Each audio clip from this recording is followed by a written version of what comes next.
네, 중국 초대형 부동산 개발업체 헝다가 연일 국제경제 주요 뉴스로 오르내리며 시장을 흔들고 있습니다. 네, 사실상 파산 상황에 직면했는데 세계 경제, 특히 우리 경제도 어떤 영향을 미칠까요?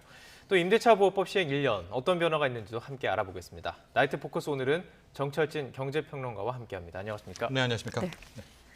사실 이 추석 연휴 거치면서 이 헝다 관련 뉴스가 조금 부상하기 시작을 했는데 여전히 좀 익숙하지 않은 시청자분들을 위해서 헝다 그룹이 어떤 그룹인지 먼저 소개를 좀 해주시죠. 그렇습니다. 그리고 어떤 위기를 겪고 있는지 함께. 네, 헝다그룹, 에버그란데라는 회사고요. 2010년대까지만 해도 중국 전체에서 그 넓은 영토죠. 부동산 개발 1위 업체였습니다. 네네. 이후에는 부동산 외에도 사업 영역을 굉장히 많이 확정을 했어요. 네. 문어발식 확장이라고 하는데 전기차라든가 뭐 백화점이라든가 우리의 과거 재벌그룹이 했던 것처럼 그런 행태를 보였고요. 그 결과 2017년에는 전체 최고 부자, 재벌그룹에선 1위까지 차지했던 그런 회사였었는데 네. 이후에 이제 이런 상황까지 오게 돼서 예. 조금 있다가 또 왜 이런 헝다그룹이 몰락하게 됐는지 설명해 드리겠지만 현재 예. 상태는 빚만 355조 원입니다. 예. 하고 계속해서 이제 그 정도 빚이 있으니까 네. 원리금, 이자가 도래할 것 아니겠습니까? 네. 이제 그것을 막지 못하면 한 번이라도 그러면 이제 디폴트로 가게 되는 이제 그런 상황까지 처해 있는 이제 그런 그룹의 위기가 지금 전체 아시아 시장을 예. 압박하고 있는 겁니다. 네. 그러니까 사람으로 치면은 돈을 이제 빌린 거죠. 네. 빌려서 운영을 하는데 지금 디폴트 얘기가 나오는 이유는 그 원금도 아니고 이자, 네. 빌린 것에 대한 이자를 갚아야 되는 시기가 왔는데도 지금 못 갚고 있는 상황인 거죠. 그렇죠. 예. 어제였습니다. 실은 23일에 이제 1,400억인데 이걸 좀 세분해 봐야 될 것이 약 한 1,000억 정도는 달러채에 대한 이자였습니다. 네. 그러니까 국내에서도, 그러니까 중국 국내에서도 자금을 조달하겠지만 해외 투자자도 모아야 될 거 아니겠습니까? 그러니까 달러 표시 채권에 대한 이자가 있었고 나머지 한 400억 정도가 이제 위안화 채권이었었는데 어제 기억하시면 홍콩 증시, 중국 증시가 괜찮았거든요. 그러니까 네. 뭐 그러냐? 그 이자 냈다는 이제 소문이 돌았어요. 네. 그리고 실질적으로 위안화 채권 같은 경우에는 그 네. 채권자들이 오케이를 한 건데 하루가 지나면서 약간 시간차가 있지 않습니까? 네. 그 달러채에서 이자를 받아야 되는 투자자들이 못 받았다라는 얘기가 나오는 겁니다. 지금 나오는 거는 그 위안화 부분, 앞서 네. 말한 것처럼 이 1,400억 중에서 그 400억 중국 부분에 내에서? 대한 예. 중국 국내 것들은 근데 저 말도 잘 보세요. 돈을 줬다는 게 아니라 협상을 통해 해결했다는 해결. 것은 아마도 일종의 현물이라든가 어떤 딜을 했다라는 것이고요. 네. 지금 달러채에 대한 이자는 못 갚은 것으로 이야기가 바꿔지면서 네. 오늘 지금 유럽 증시도 꽤 크게 빠지고 있고요. 다시 홍콩 증시 무너졌었고 지금 오늘 밤 이제 뉴욕 증시를 봐야 되겠지만은 네. 아마도 좀 영향을 받아야 될 것 같다라고 보여지고 있고요. 그러니까 중국의 재벌 그룹에서 이렇게 좀 위기를 겪고 있다고 하니까 우리 입장에선 20여 년 전 이제 외환위기 겪었던 네. 우리나라 이제 그때 당시에 예. 부실 기업들을 좀 연상케 하면서 문제는 뭐냐면 이게 어떻게 영향을 미칠 것인가, 그 파장이 어떻게 될 것인가가 이제 핵심인데 네. 조금 더 이제 헝다 얘기를 하고 나서 잠시 뒤 여쭤보기로 하겠습니다. 네. 어떻습니까? 지금 유동성 위기가 시작에 불과하다는 말도 있고 또 시간 끌게 들어갔다 뭐 이런 말도 있거든요. 네. 어떻게 되는 겁니까? 결과적으로 두 가지죠, 결론은요. 하나는 이제 구제 금융을 하는 방법입니다. 그건 중국 정부가 중국의 은행들에게 구제 금융을 줘라라는. 이제 중국은 공산당이 어쨌든 지배를 하고 있으니까. 그러니까 당국이 개입한다는 개입하는 말씀이시죠? 거고. 두 번째는 아예 파산을 두는 겁니다.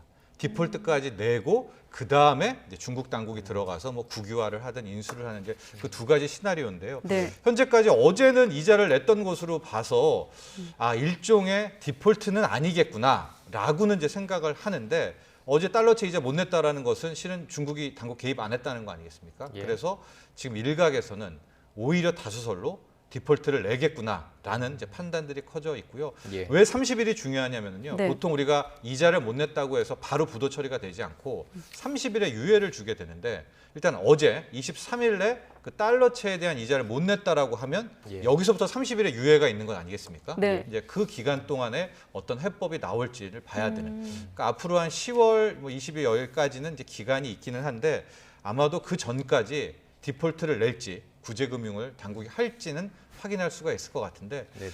저는 조심스럽지만은 아마 중국 당국이 구제금융을 하지는 않을 것 같습니다. 왜 왜냐하면 그렇죠? 왜냐하면 이게 왜 헝다그룹이 여기까지 오게 됐느냐. 물론 중국 내 부동산 거품, 부실, 또 헝다그룹이 방만한 경영 이런 것도 있지만 네. 중국 정부, 특히 이제 시진핑 주석이 워낙 중국도 부동산이 폭등을 하게 되니까 네. 사회적 불안이 커지잖아요. 그래서 네. 거품을 인위적으로 누르는 측면. 예. 그러니까 헝다그룹의 자금 경색과 디폴트 위기는 중국 공산당이 만든 거라고 해도 과언이 아니거든요. 예.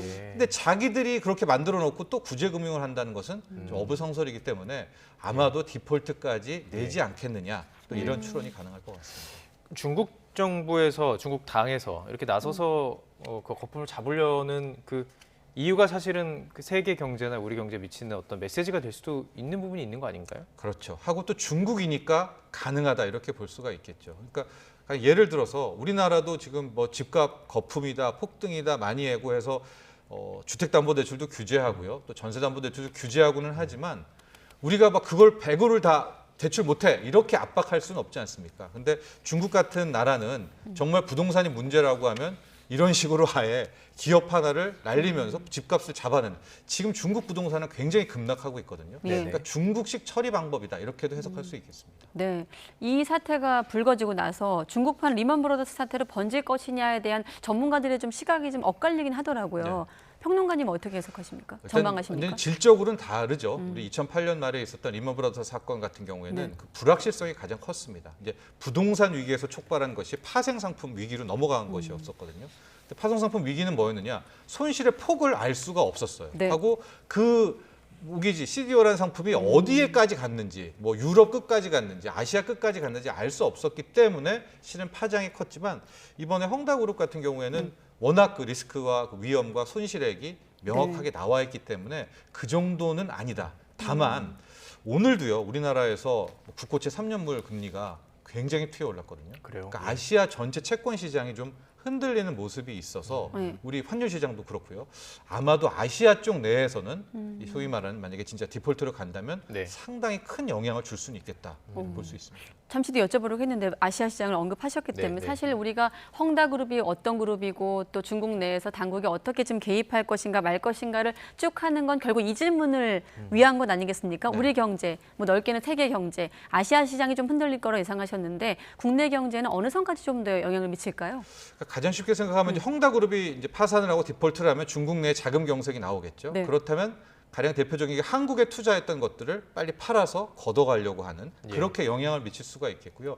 지금 나온 불확실성은 전반적으로 지금 아시아를 중국 바스켓으로 많이 보는 그런 경향들이 있습니다. 통화라든가요. 그러니까 위안화가 약세가 되면 원화도 약세가 되고, 특히 중국의 이 채권이 흔들리게 되면 국내 채권도 흔들리게 되는데, 네. 제가 좀 유심히 보는 것은 우리나라 국고채 3년물이 지금 너무 갑자기 금리가 올라가는, 이건 반대로 가격이 떨어지고 있다라는 이제 그런 위험 신호가 될 수 있거든요. 위험 신호. 그래서 당분간 우리나라도 그렇고 이 채권에 대한 시장 부분들은 좀 주목해 봐야 될 것 우리 같습니다. 건설업에 끼치는 영향은 없을까요?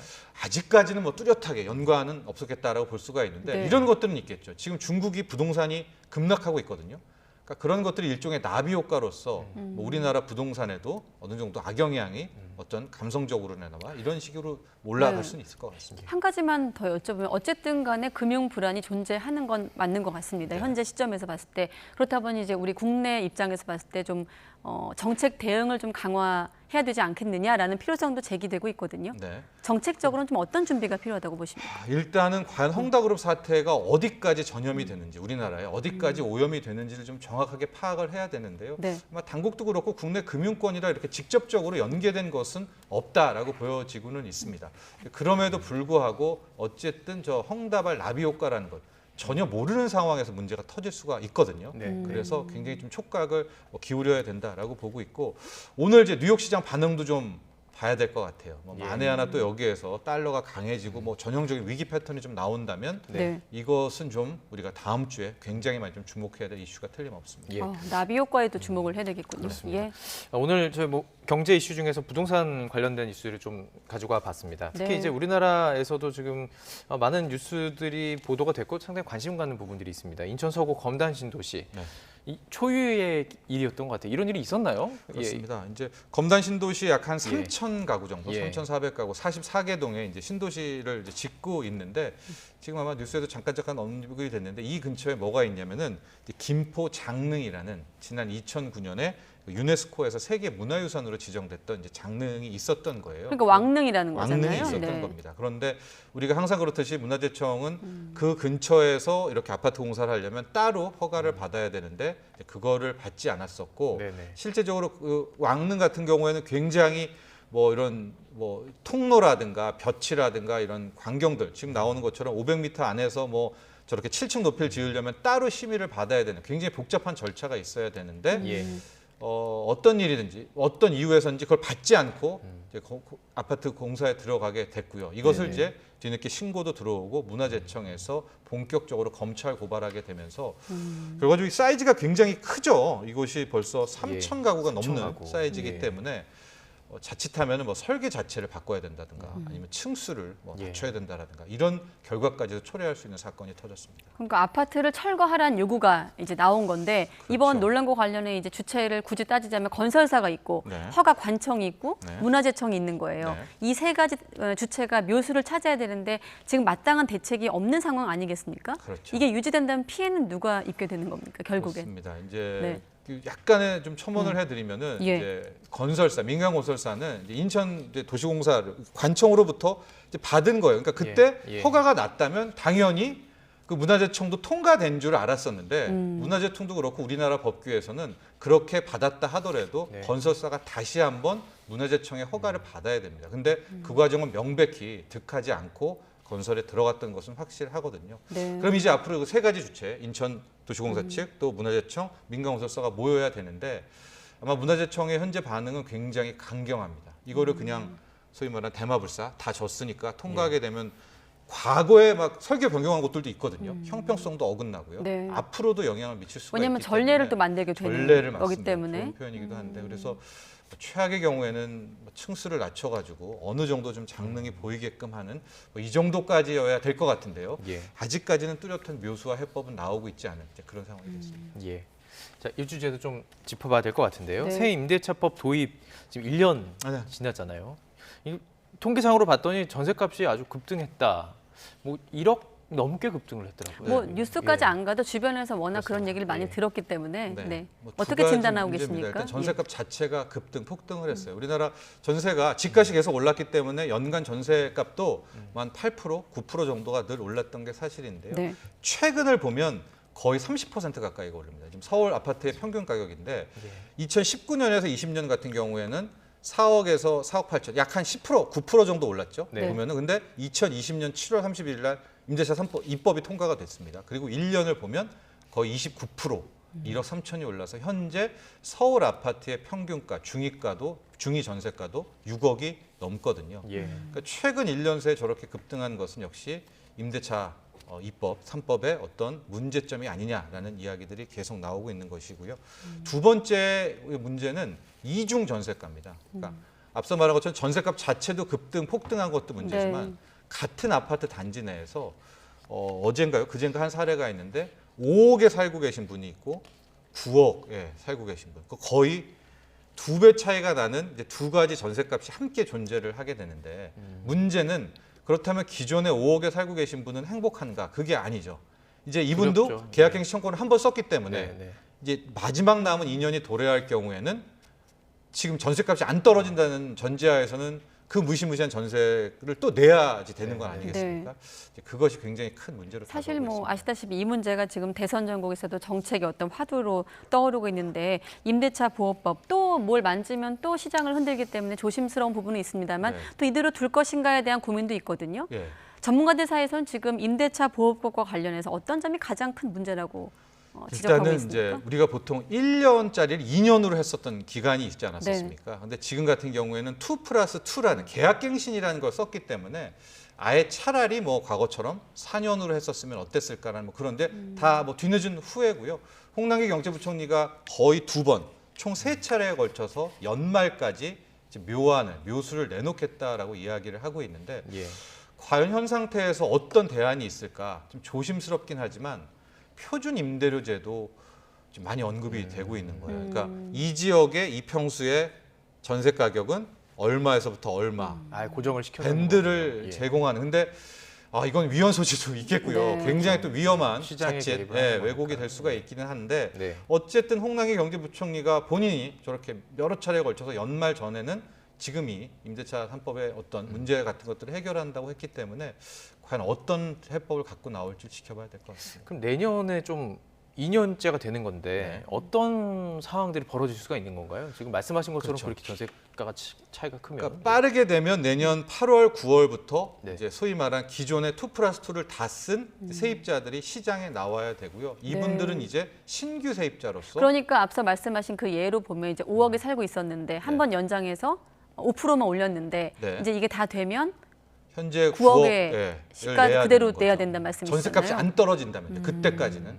그러니까 이분들도 잡을 안 석이고 불안의 밤을 보내고 있는 이제 그런 상황이 됐기 때문에요. 네. 문제는 하나죠. 해법은 집값이 떨어지면 당연히 전세도 떨어지게 되는 것이고요. 예. 그러나 그것은 누구도 알 수 없는 거 아니겠습니까? 내년 여름에 부동산이 급락할지 아닐지는 네. 그런 상황이어서 일단은 홍남기 경제부총리가 연말까지 내놓는다는 그 보완책을 한번 지켜봐야 될 것 같습니다. 네, 지금 뭐 큰 틀에서 보면 이 같은 전세값 상승이 결국 또 매매가를 또 끌어올리면서 버티기도 있죠. 부동산 네. 시장을 전반적으로 좀 상승시켰다 이런 지적들이 나오고 있는데 어떻습니까? 지금 임대차 보호법 1년을 맞아서 이제 평론가님께 전반적인 질문을 드리고 있는데 가을 이사철 전세 대란이 오는지 또 큰 틀에서의 부동산 시장 어떻게 전망하시는지 또 여쭤보겠습니다. 일단 큰 틀에서의 부동산 시장은 결국 유동성 잔치와 연관이 있습니다. 이제 그동안 우리가 과거에 2006년, 7년 때 당시에서도 부동산 급등, 폭등을 막아냈던 것은 실은 지금 돌아보면 어떤 정부의 규제, 공급보다는 2008년 말에 터졌던 리먼 브러더스 사태 같은. 그러니까 전반적으로 유동성 장치가 끝났던 빅 이벤트와 함께 부동산이 뭐 급락을 했었죠. 그러니까 지금 같은 경우에도 부동산을 어떤 규제로 잡는다라기보다는 지금 내년부터 내년 빠르면 내년 하반기부터 미국이 금리를 올린다라고 하고 연내에 테이퍼링이라고 하죠. 돈 찍어내는 것을 이제 축소한다고 하는 서서히 유동성 잔치가 끝나가고 있거든요. 그래서 저는 이제는 7년간 부동산이 올랐습니다. 그렇다면 유동성 파티와 함께 부동산의 상승도 뭐 중장기적으로 이제 꺾였다, 하락한다 이렇게 볼 수가 있을 텐데 문제는 단기적으로 워낙 많은 수요는 강하고 공급은 없고 아직까지 금리는 낮고 유동성은 더 많고 이 시점에서의 문제가 좀 크거든요. 이런 단기적으로의 어떤 문제들이 더 많이 좀 우리들을 힘들게 하는 것 그러니까 같습니다. 당장 몇 년과 그 이후에 좀 더 길게 보는 장이 좀 다르게 그렇습니다. 보시는 그 거군요. 확연히 좀 다르다는 것은 꼭 기억했으면 좋겠습니다. 그러니까 저희가 뭐 경제 이슈를 다루고는 있지만 정치적으로도 뭐 상당히 중요한 이제 다음 뭐 내년부터 이게 네. 중요한 시기가 되지 않을까라는 생각이 좀 드네요. 예. 자, 오늘 여기까지 듣도록 하겠습니다. 나이트 포커스 정철진 경제평론가와 함께했습니다. 고맙습니다. 네.